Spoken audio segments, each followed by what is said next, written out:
वो उनके नाखून खींचने लगे, आंखों में मिर्ची डालने लगे, जलते हुए आयरन रॉड को उनकी आंखों में डाल दिया। फिर भी वो शांति से खड़े रहे। दर्द बहुत हुआ, लेकिन फिर भी उन्होंने ये नहीं कहा कि हमें छोड़ दो, हमें जाने दो। जिसके बाद ये टॉर्चर और आगे बढ़ा, जहाँ पे उनकी उंगलियां काट दी, हाथ काट दिए, पैर काट दिए और तो और उनकी स्किन भी निकाल दी और न जाने कितने और टॉर्चर किए। ये सब टॉर्चर करने के बाद उनसे 3 सवाल पूछे गए। पहला, सरेंडर कर दो। दूसरा, इस्लाम कबूल कर लो। और तीसरा, अपना सारा धन और संपत्ति औरंगजेब के नाम कर दो। जिसके बाद वो एकदम चुपचाप खड़े रहे, जिस वजह से ये दर्दनाक टॉर्चर 40 दिन तक चला। औरंगजेब रोज संभाजी महाराज से आके ये 3 सवाल पूछता था और कहता था, इसके जवाब बता दो, बता दो, बता दो। पर संभाजी महाराज वहीं पे खड़े रहे और औरंगजेब की आंख में देख के कहा, मैं नहीं झुकूंगा। अगर आप संभाजी महाराज की जरा सी भी इज्जत करते हो तो अभी कमेंट्स में जय संभाजी महाराज लिख के वीडियो को अभी लाइक कर देना, क्योंकि आगे मैं जो आपको बताने जा रहा हूँ वो आपके रोंगटे खड़े कर देगा।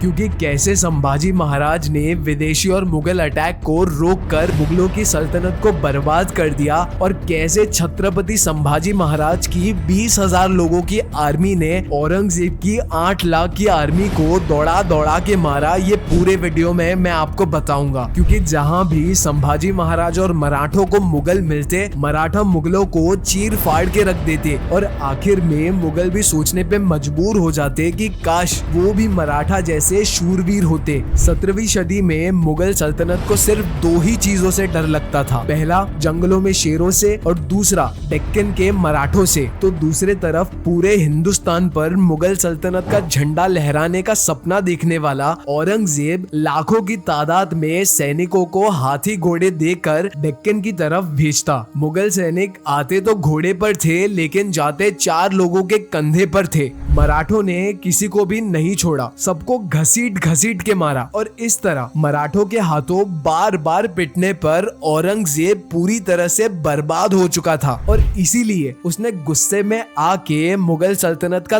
ताज उतार के फेंक दिया और कसम खा ली कि जब तक वो संभाजी महाराज को पकड़ नहीं लेता तब तक वो ये ताज नहीं पहनेगा। जिसके बाद वो अपनी लाखों की फौज लेके डेक्कन में जा उतरा, लेकिन महाराष्ट्र के सह्याद्री पर्वतों की सैर करना मुगलों की औकात से काफी बाहर था, क्योंकि सह्याद्री पर्वतों की सैर सिर्फ 2 ही लोग ठीक से कर सकते थे। पहला टाइगर्स और दूसरे मराठा। इन दोनों के अलावा बाकी सारे लोगों के लिए सह्याद्री चढ़ना काफी मुश्किल था। सह्याद्री पर्वतों की हर एक खुफिया गुफाएं मराठों को पता थी, इसीलिए मराठा कहीं से भी आके मुगलों को जंगल में घेर के मौत की नींद सुला देते थे और इसी तरह मराठों ने मुगलों को काट काट कर मौत का तांडव मचा दिया। जिसके बाद थके हुए औरंगजेब को समझ ही नहीं आ रहा था कि कैसे रोके इन मराठा को, क्योंकि सह्याद्री पर्वत ऊंचे ऊंचे और चारों तरफ जंगलों से घिरे हुए थे। इसीलिए औरंगजेब की सेना सह्याद्री पे टिक नहीं पाती थी। इसीलिए औरंगजेब ने फिजिकल वॉर करने के बदले एक साइकोलॉजिकल वॉर करने के बारे में सोचा और शंभू राजा के सामने एक हिंदू राजा को खड़ा कर दिया, जिनका नाम था चिक्कदेव राजा। अब चिक्कदेव राजा मैसूर के राजा थे और ज्योग्राफिकल लोकेशन में मैसूर नीचे की तरफ आता है। तो औरंगजेब को लगा कि अगर मैसूर के राजा नीचे के साइड से वार करे और औरंगजेब की फौज ऊपर की साइड से वार करे तो शायद मराठा बीच में पिस कर हार सकते थे। लेकिन इस बात की भनक जब संभाजी महाराज को लगी तब उन्होंने मैसूर के राजा चिक्कदेव राजा को काफी समझाया, लेकिन चिक्कदेव राजा औरंगजेब का खास दोस्त था और इस वजह से चिक्कदेव राजा ने संभाजी महाराज द्वारा भेजे पत्र को ठुकरा दिया और 3 मराठों के सर काट कर श्रीरंगपटना के द्वार पर लटका दिए। ये खबर जब छत्रपति संभाजी महाराज को पता चली तब संभाजी महाराज ने त्रिचुपल्ली के किले पर घेराबंदी कर दी और मैसूर मैसूर राज्य पर हमला कर दिया। अब मैसूर के सेना और मराठों के सेना के बीच में एक भयंकर युद्ध छिड़ गया। मराठों की सेना हर हर महादेव की घोषणा देकर मैसूर की सेना को चीरते हुए आगे बढ़ रही थी, जिसके बाद मराठों की सेना ने मैसूर की सेना पर अग्नि के बाणों से वार किया, जिसमें चिक्कदेवराजा की सेना जल के खाक हो गई। अंत में मराठों का ये भयानक रूप देखकर चिक्कदेवराजा ने मराठों के सामने अपने घुटने टेक दिए, जिसके बाद चिक्कदेवराजा संभाजी महाराज से इतना डर चुका था कि युद्ध भरपाई करने के लिए भी वो सामने नहीं आया और अपने छोटे भाई को आगे कर दिया। इस तरह संभाजी महाराज ने मैसूर के राजा चिक्कदेवराजा को भी ठिकाने लगा दिया। उस समय पूरे दक्षिण भारत में किसी की हिम्मत नहीं थी जो संभाजी महाराज से टक्कर ले सके।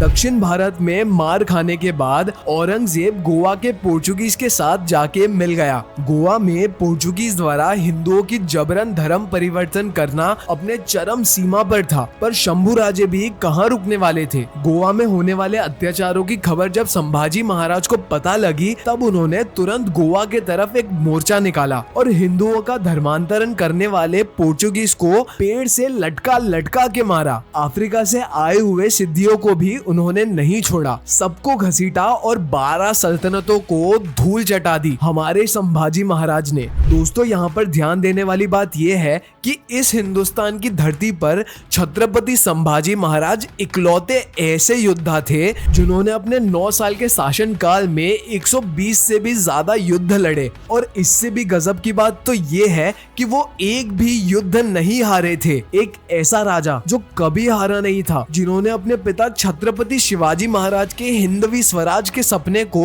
बुलंदी दी। और इस तरह संभाजी महाराज और औरंगजेब के लगातार युद्ध संघर्ष में दक्षिण भारत की आदिलशाही और कुतुबशाही दोनों इस्लामिक सल्तनतें हिंदुस्तान के नक्शे से गायब हो गई। अब औरंगजेब को समझ आ गया था कि संभाजी महाराज को ऐसे खुले मैदानों में नहीं हराया जा सकता, इसलिए उन्होंने संभाजी महाराज के खिलाफ एक षड्यंत्र रचा। और एक दिन संभाजी महाराज अपनी सेना को दूसरी तरफ भेजकर राजनीतिक कामों के चलते संगमेश्वर के रास्ते से गुजर रहे थे। तभी कुछ अपने ही गद्दारों ने धन की लालच में इस खुफिया रास्ते की खबर मुगल सरदार मुकरब खान को दे दी, जिसके बाद मुकरब खान ने बिना वक्त गवाए अपने 12,000 लोगों की सेना के साथ महाराज को चारों तरफ से घेर लिया। जहां 8 लाख लोगों की सेना महाराज को छू तक नहीं पाई थी, वहां अपने ही लोगों के द्वारा की गई विश्वासघाती के कारण महाराज को 12,000 लोगों से कैद होना पड़ा,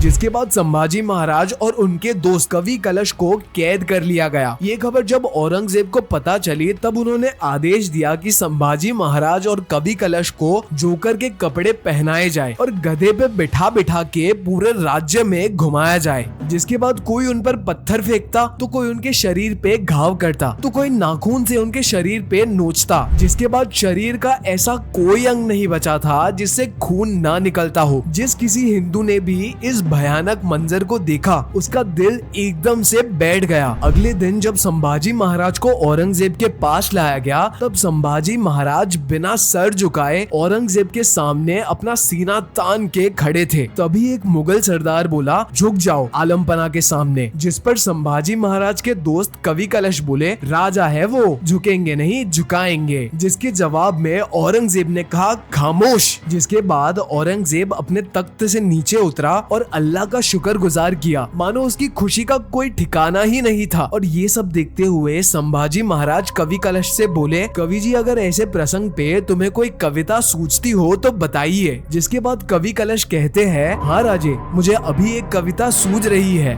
ये सुन के पूरा मुगल दरबार शौक में चला गया, क्योंकि मौत के मुंह में खड़े संभाजी महाराज को ये हालत में भी कविता सुननी थी। इस घटना पर काफी खान लिखते हैं, वो फूटी किस्मत का कवि कलश जो हिंदी में कविताएं करता था, जिसके शरीर के सारे हिस्से जकड़े हुए थे, जिसकी आंख और जुबान के सिवा कुछ नहीं चल रहा था। ऐसी अवस्था में भी उसने एक कविता बोली जो कुछ इस प्रकार थी। यावन रावण की सभा, शंभु बंधियो बजरंग, लहू लसत सिंदूर साम, खूब खेलियो रण रंग, राजन हो तुम साचे, खूब लड़ियो तुम जंग, त्यो तव ताप तेज, निहार के तख्त त्यो जो अवरंग। इसका मतलब था कि मुगल रावण की सभा में महाराज को जैसे बांध के ले जाया जा रहा था, जैसे वो खुद बजरंग बली हनुमान हो, और संभाजी महाराज के बदन से बहता हुआ लहू जैसे हनुमान जी के शरीर पर लिपटा हुआ सिंदूर लग रहा हो। शंभू राजे, क्या लड़े हो आप जंग, क्या आपका शौर्य, क्या आपका पराक्रम, क्या आपका तेज। आपका तेज देखकर औरंगजेब अपना तख्त छोड़कर खुद अपने घुटनों पे बैठा है। ये सुनकर